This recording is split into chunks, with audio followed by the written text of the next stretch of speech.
Know what I realized? It's me, Nikesha. You know what I realized? Okay, so back in the day, around the time when I had decided that I didn't want to get high anymore and I left Philadelphia, Shakita and Joe were the ones that had came and let me be well, Shakita let me come and stay at her house in Kingsburg. But while I was there, a lot of things was going on. Khalil was going to be going, to Hollywood or whatever. And his mom Shima and all of them, they was all excited and shit. Fucking Dorian, my cousin Kenny's child's mother, Dorian Rice. And she had a daughter and her name is Kayla, which is my little cousin. And Dorian was messing with this guy named fucking Greg Truesdale. And Dorian was popping like hella shit. Like she was trying to cause problems and be saying little slick ass shit. She thought she was the shit because she had a baby by my cousin Kenny, which is my dad's first cousin or whatever. And I don't know. And she was friends with Shakita, and Shay lived upstairs, and Shay was fucking with my cousin Kevin, which is my cousin Kimmy on my dad's side's young son. It was just a whole bunch of shit. And then Mike was fucking with Asia, and I don't know. They just had like this big ass ball or whatever. But I believe because Shakita, I still have the messages in my phone about her saying how she wanted to fucking put black magic on fucking the dude. Shakita said she wanted to put black magic on the dude Rob, and then she was mad with Joe. Joe was freaking going through it or whatever. He wasn't working. He played the game all day. They always was arguing and shit.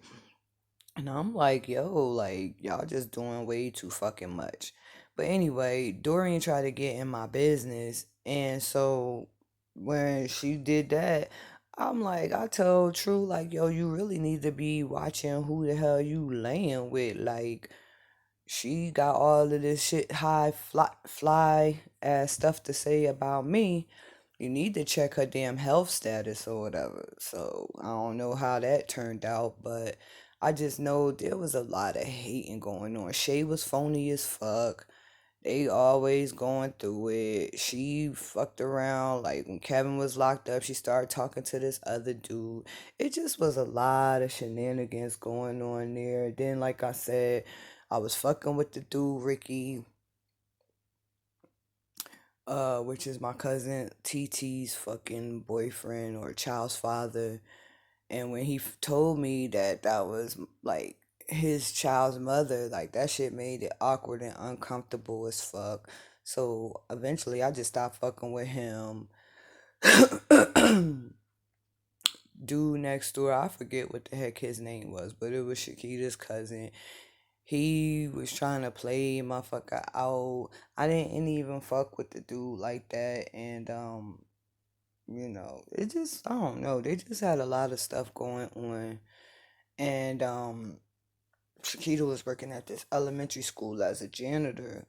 And like one time she had hit me up and told me that she had needed money to pay like the electric bill or whatever so that her shit wouldn't be turned off because she was on section 8, and that goes against the policy. So I gave this heifer the freaking money. I think it was like $400 or whatever, so that she could handle what she had to handle because her bills was past due. So when it came time for me to get my money back, it was when my son was graduating high school. I hit her up. She started popping fly ass shit. Like, I'm like, yo, you owe me. I don't owe you anything. And she was like, well, I ain't giving it to you. Like, she wanted me to beg for my money back. And I'm like, motherfucker, you brought this friendship for that fucking dollar sign. So I'm cool with not fucking around with her. Then she was her, Danielle was pissed off with me because of what happened when my son was younger with her fucking daughter's father, Marvin, old ass, came in the house and snatched the cup out of my son's hand. So I fucking snapped the fuck out on him and shit. And that was a whole nother situation. It just was a whole bunch of like hating ass people that really like did not have my best interest at heart.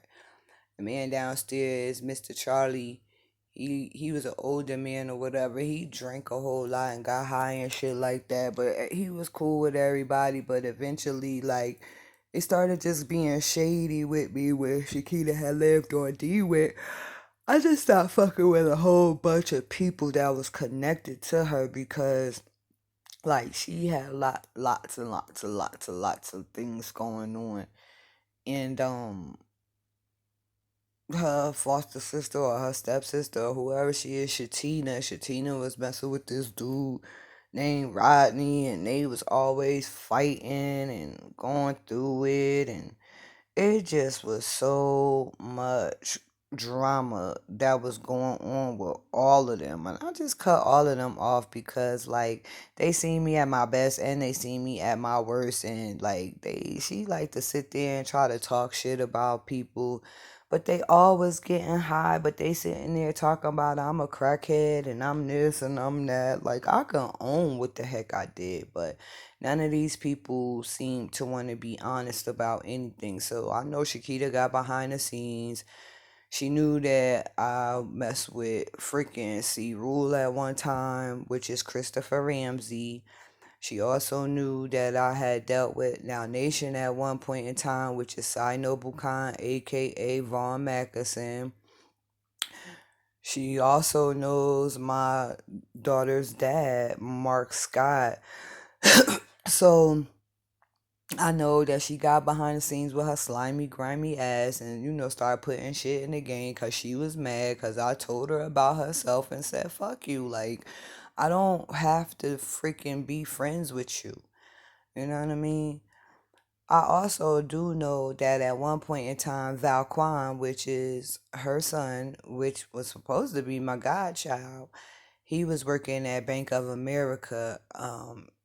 And I'm just looking at all of this stuff and how everything going down. So I wouldn't put it past it that Shakita had gave up my information so that people could get ahead in life because I did have all my personal information and documentation and stuff like that at her house. So and it all ties to California because that's where freaking Khalil went.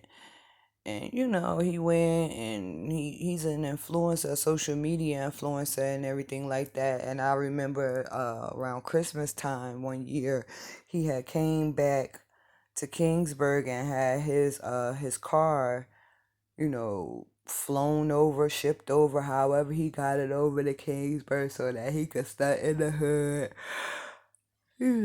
or some big boy shit or whatever. My son had went uh out there with me, and he was talking to Khalil and everything. They had took pictures or whatever, and they had kept in contact.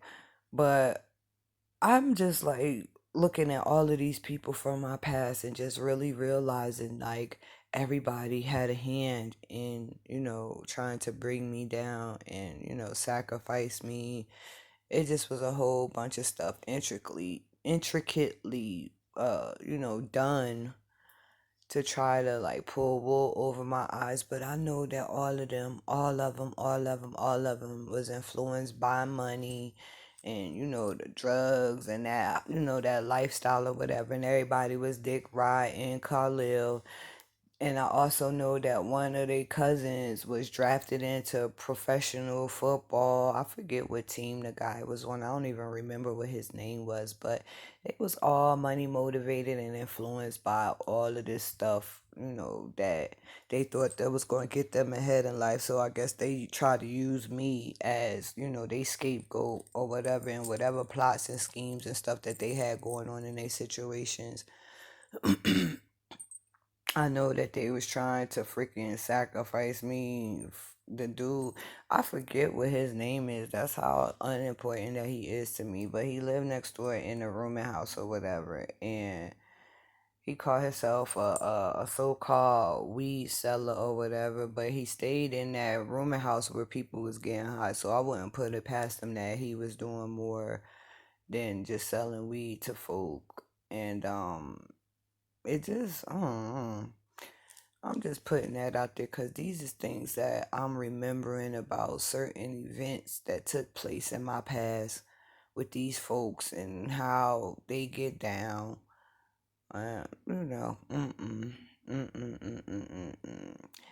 Fucking Shakita cousin, uh, what the heck was his name? He worked for the housing authority, and he was married to this lady, and the lady thought that I was messing with him, and it wasn't even like that. And his son was like a moocher, but his son liked me, and I didn't like his son very much. But and they lived on Lake Avenue, and they lived in the back part of like this rooming house like building. But I don't know. Ew. And RB, which is Shakita's grandfather, he used to sit in the freaking van in the field over there by the turf on the Ave.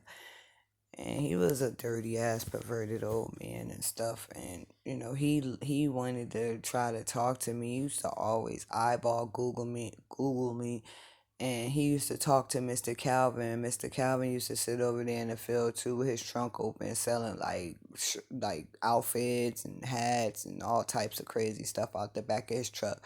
And he was a recovering addict, and he was friends with my mom.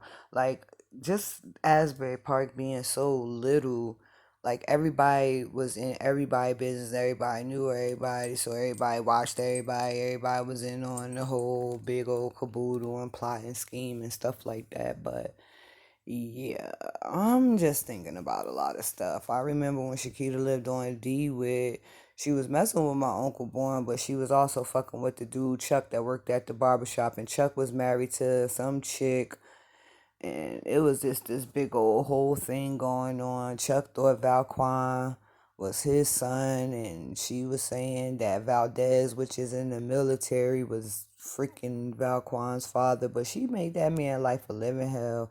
I just sat there and watched her do a whole bunch of shit. She used to be sitting there riffing about her child support and child support this and child support that, and you gonna give me my money. She was real evil and malicious. Like, she was vindictive and petty as fuck. And I'm like, yo, Keith, you doing too much. Like, why is you doing this to this man? Fuck him. He gonna give me my motherfucking money. And like I said, she secretly had a coke habit that she didn't want nobody to know about, and she even confessed to me that she was smoking crack, but she didn't want nobody to know. And she also is a bad alcoholic, so like we had moments where we drink together and stuff like that, and I believe she was poisoning me too, because if she put blood in my uncle food, I know she was running around this piece poisoning folks and just doing malicious shit.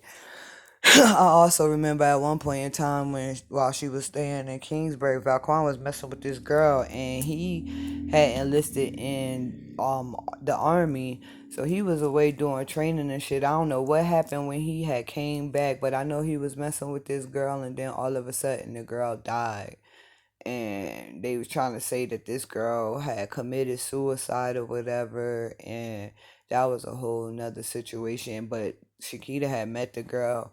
I wouldn't put it past her that she fucking poisoned the girl or whatever for her son, because I think the girl had cheated or something. I don't know how that shit went down, but it was just suspicious as hell that the girl just freaking died all of a sudden, and they were saying that she had killed herself. I don't know what transpired or how it unfolded or whatever, but that was some crazy ass shit. Enough about Shakita and them. before I had left Asbury in 2009 and went to fucking try to get myself clean, supposedly, that's what I thought that Mark Scott was taking me away from the hood to do. But he had other plans. He thought that he was going to take me and freaking just sell me out and have me all willy nilly and being his flunky and shit like that. um, I had was freaking like hanging out with this dude. I think his name was Sterling or some shit like that. I can't even remember what the hell the guy's name is. Funny looking Squidward looking dude.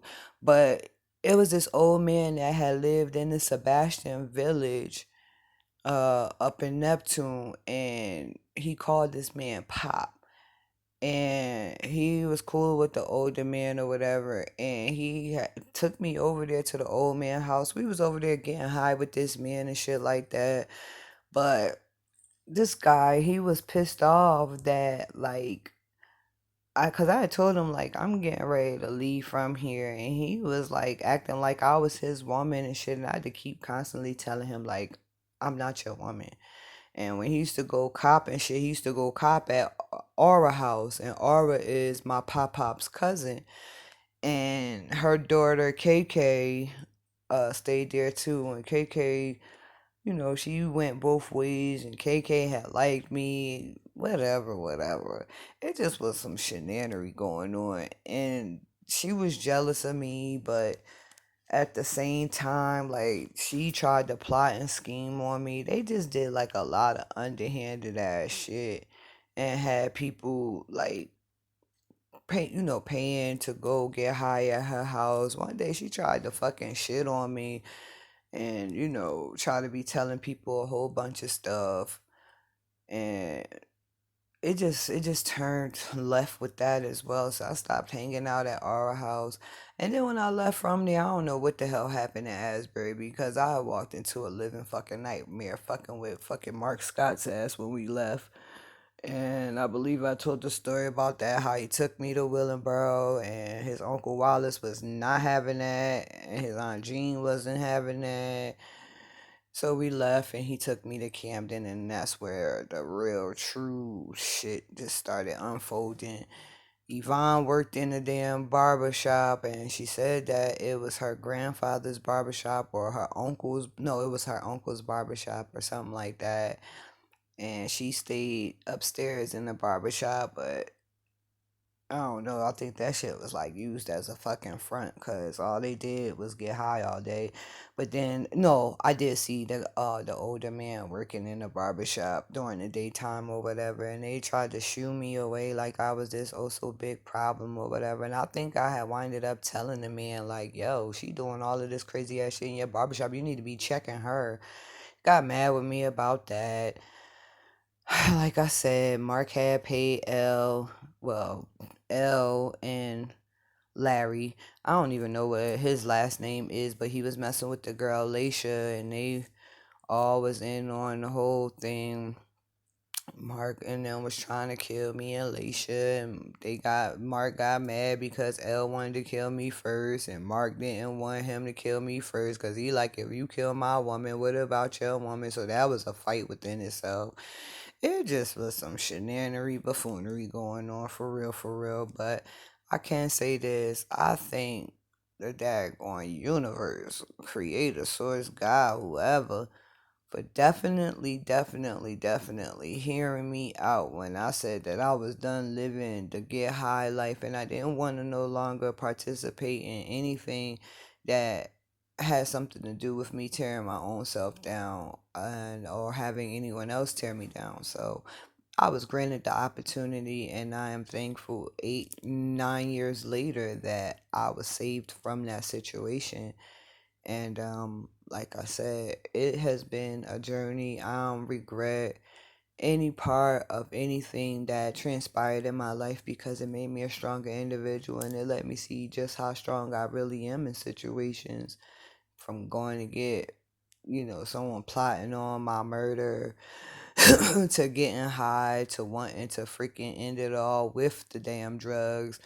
And then being at a low and desperate point where I started freaking exchanging money for sex in certain situations, which did not make me feel comfortable at all. Even though I was getting high and I was like way out there with getting into like shit that I ain't had no business getting into. I still like, even like trying to have sex with a stranger, I still would tell him like, yo, we need to use a condom and shit. And this one guy, he got mad with me and he tried to disrespect me and put me out his car. I didn't give a damn. He thought he was going to drive me somewhere far as fuck and just try to do whatever to me, and I got the hell away from him.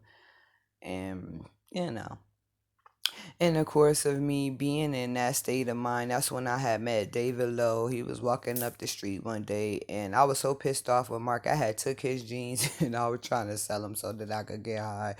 Because he had left me in the house to go trick and do whatever the hell he was doing with all of the girls in the neighborhood and shit. He even had the motherfuckers, watching my house and trying to do a whole bunch of shit. He even told them that my house was his house and the only thing that was in his name pretty much was the cable bill. So I didn't understand how that went. And he even told the girl April that I was his sister and that Sonique was his niece, which didn't make no sense at all. But however it goes down, I know Evelyn had lived around the corner. I also remember like after I had left and I had moved back to Jersey and I had Sinai, I had talked to him on the phone and like I told him like, cause he thought that I was thinking that I was better than him. And I remember the conversation like, I don't think that I'm better than you. I really want for you what I want for myself. I just wanted him to get himself together, because not only was he a father, not only to my children, but he had like 9, 10 other kids running around here, running around in the world that he wasn't taking care of.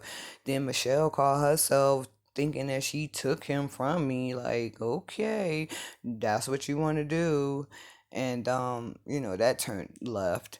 But he was saying little slick ass shit, and then he got mad when he found out that was talking to Michelle on the phone, because I'm like, yo, what y'all did was foul as fuck. But what I can say is that your sons are my daughter's brother and sister. So, whatever the hell is going on between us, I'm still woman enough to know that my daughters need to know who their siblings and stuff is so that when they get older, they won't be dating their freaking brothers. Like, you know what I mean? Like, I don't know. I was thinking logically about the situation, but then he started acting all bitchified, and I just cut his ass off too. Like I told him, like I really don't need you to do anything for me because I see that you choosing to want to be still stuck or whatever. So that's your business.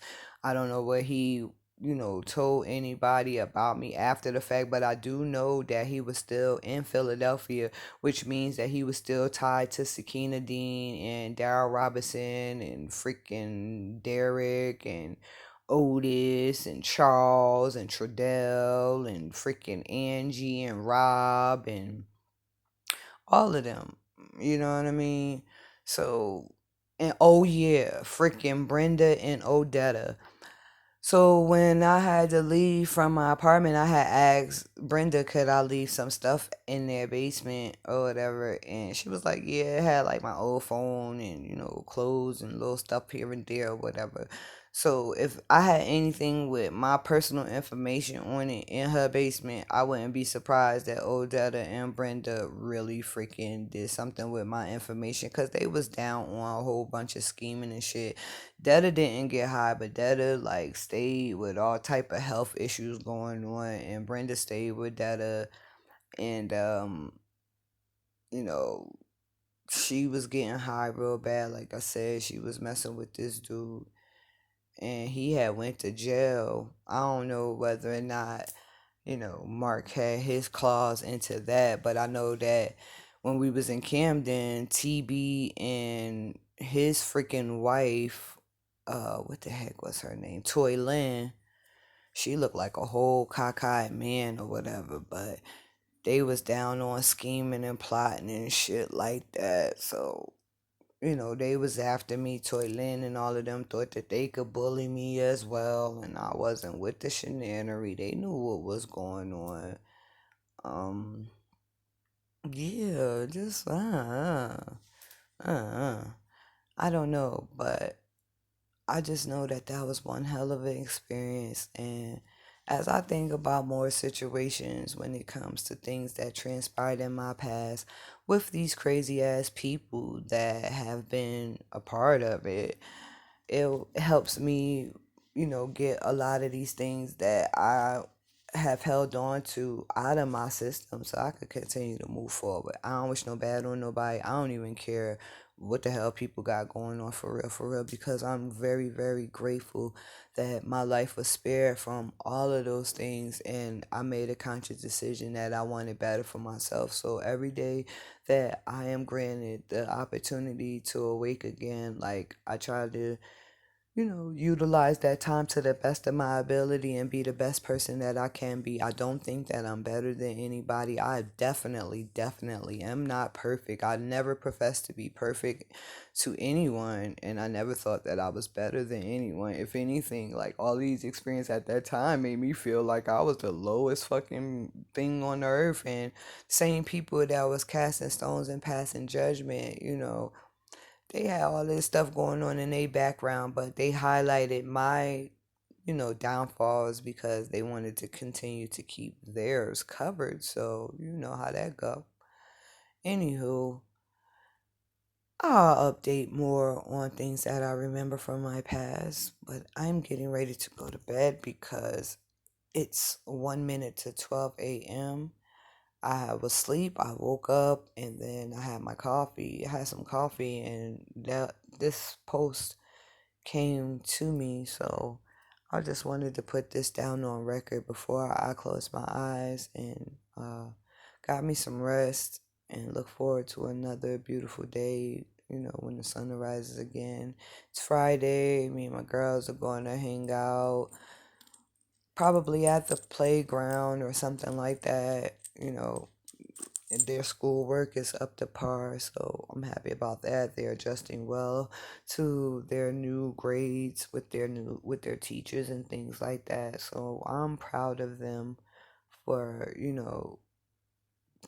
being my stone cold troopers and stuff, and them adjusting to all of the experiences that they have been through with me, with my mom and my family and stuff like that. It's so sad that I can't even take my children around like my family because of everything that's going on, like the molestation, the planned kidnapping, people just being into wicked stuff, my family getting their children involved in stuff that they don't have nothing to do with, you know it's just a whole lot. So I'd rather shield my children from them so that they don't have to experience any more, traumatic events.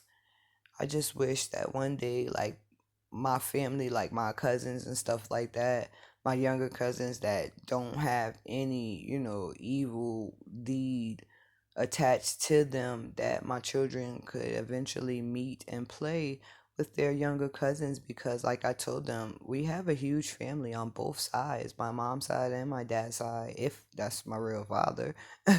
It's a lot of my cousins and things like that that have like buku children that my children, would be able to interact with, but because their parents are so fucking crazy, like I don't even want to put my children in that type of situation, especially knowing like family members be poisoning other family members and doing stuff to other family members' childrens and things like that. I don't want to subject them to that. So I will keep them as pure and innocent in their spirit as I possibly can. As long as I got breath in my body, I will protect all of my children to the best of my ability. I definitely look forward to reconnecting with my daughter, my Joy. There was a lot of things that in my past that I wish that at that time that I could go back and change, but I can't. But what I can do is continue to be the best person for myself and work on myself and get things in order so that when time does come, I will be able to re-enter into my daughter, my Joy's life and explain to her why I was absent and why she was adopted and why things transpired the way that they did in their life. Every choice and decision when it come to my children, I thought I did in their best interest because I was trying to save my children from myself, because at that time I was not well at all. So hopefully I will be able to sit down and have the same conversation that I had with Marquise, as well as Sainik and Sanai, about things that transpired in my past that made me not be the best parent that I could be towards them, and hope and pray for, forgiveness, and, move forward with them from the point that we get that understanding. I um I definitely, meditate on these things, and I put it out into the universe that's my desire, to be with all four of my children again, and to be able to be the mother that I'm supposed to be, and guide and love and nurture and protect them the way that I'm supposed to. Right now, I have to love my daughter from afar, but I carry her in my heart every day, and I talk about her to my two youngest daughters, and let them know that, I look forward to bringing their sister back into their lives, because they do know her. They have met her. My son Sanai really doesn't remember her because she was a baby, but I've showed her pictures of, her, and of all of them when we went out to, to the Jenkinson's Park. I just missed so many years out of her life, and I just want to be able to reconnect. I wrote her a letter explaining to her that, but like I said, Krista was pissed off, and she told me that she didn't think a 12-year-old should know anything about drugs and this and that, and it was inappropriate of me to write her to tell her these things, so she didn't give it to her. um I don't know, man. I'm just gonna stay strong.